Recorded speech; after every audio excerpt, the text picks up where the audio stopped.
So hey guys, welcome back to the shop. So we got like 10 inches of snow today. And the old snow thrower, which we've had for 10 years, it's been a workhorse, man. But today we were almost done with the driveway. Almost. And the auger, or not the auger, the drive lever, all of a sudden, the cable broke and we had no more forward, no reverse, nothing. So now let's dig into what's going on. I can already see that the spring, it looks like, is jammed up in the little case down in there, the metal shield. So let me flip this thing up. Let's remove about 6 bolts, see what's going on inside. Should hopefully be either a simple fix or I need to order a new cable and install it. Let's jump right into this. So here's what I'm talking about, guys, right? The traction drive is broken. You can see the cable here. She no working. So we have no nothing to tell it to go forward or reverse or anything. So let me go ahead and, like I said, we'll flip this up, remove the cover underneath, see what's going on with this thing. So here's what I was talking about. Here's the spring, and you can see it's jammed in here, and I think this spring is broken. There's supposed to be a hook on the end of it that probably hooks onto something. Looking at some pictures for replacement cables. So we've got these two here, looks like these two and these two here, and then we should be able to remove this cover, I believe. I don't know if we need to remove this stuff up here or not. We'll find out in a minute, and we'll see what's going on. And just like I thought, guys, you can see the spring is broke. Here's the other end of it, that broke off. So it's supposed to go on kind of like that, right? And it looks like a mouse had fun in here at some point in time.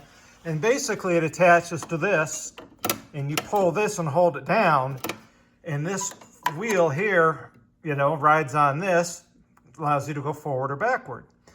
So if you notice here, my wheel is pretty chewed up here, this rubber piece on here. So we'll go ahead and order that as well. And I got to figure out how to take that apart to replace it. Maybe I just knock out this drive pin here. Oh, it looks like there's a bolt right there. We can unbolt it. Is there a bolt on this end? Looks like there's a bolt on this end. And then we can somehow take that out, replace this rubber piece while we're at it. So I need to order these pieces, guys. And when I come back, we will figure out how to take that apart and then run a new cable here. All right, guys, so we've got this tilted up, right? We've got the cover here removed. Now I took the tires off. Mine has these quick pins here. Basically just slide the pin out and the tires will just slide right off.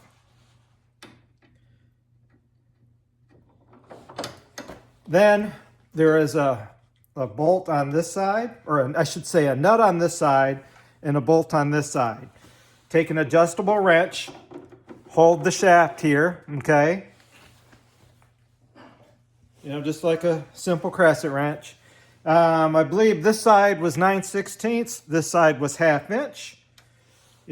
Hold your crescent wrench on here. Now I've already kind of loosened it. Take the nut and the washer off on this side. Take the bolt and the washer off on that side.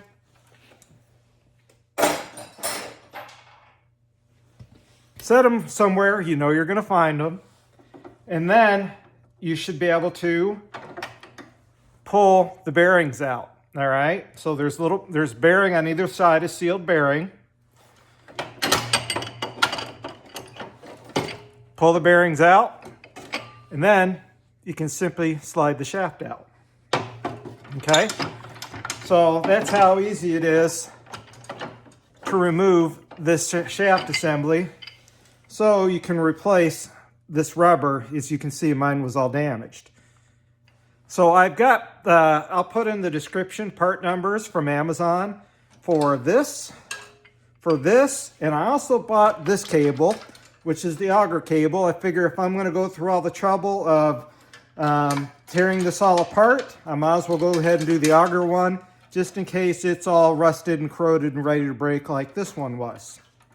So that way, the next time I go to use it, we don't have any problems.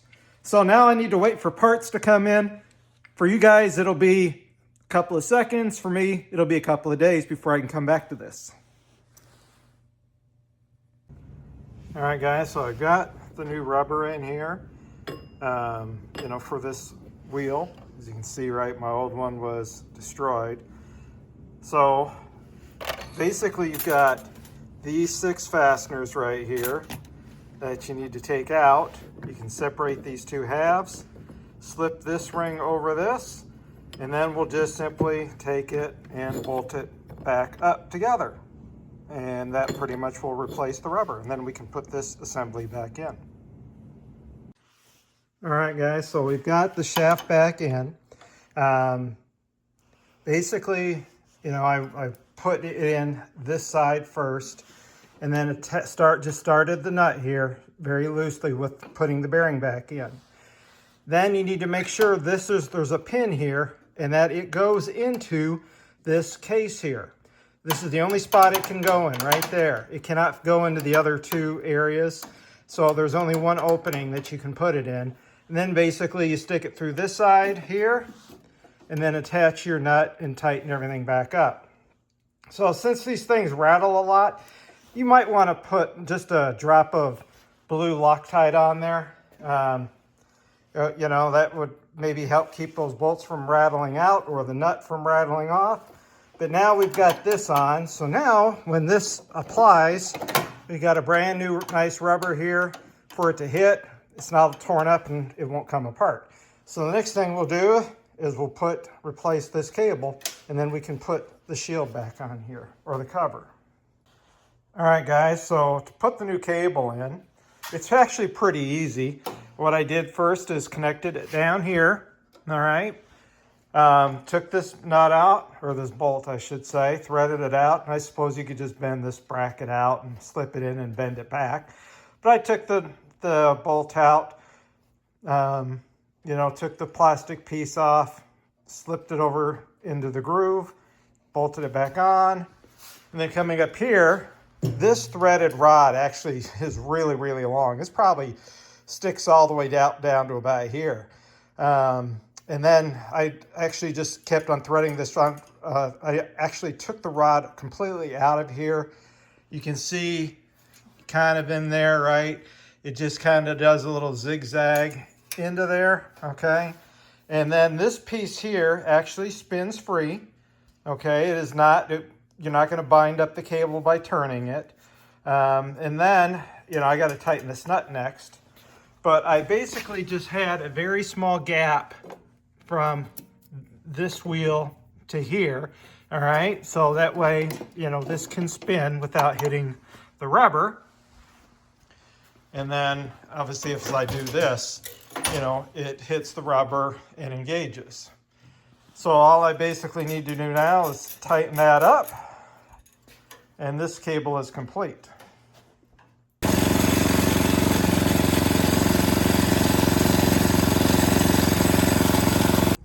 As you just saw, guys, snowblower worked good. I blew up my walk path to the pole barn. So she's sitting up here by the house, ran like a champ. So it only takes about an hour-ish to do the repair. It's not honestly that hard. It was pretty easy. So, once you get the snow probably out of the way and a few things, get thawed out, whatever, from doing it, when your driveway, when it broke in your driveway.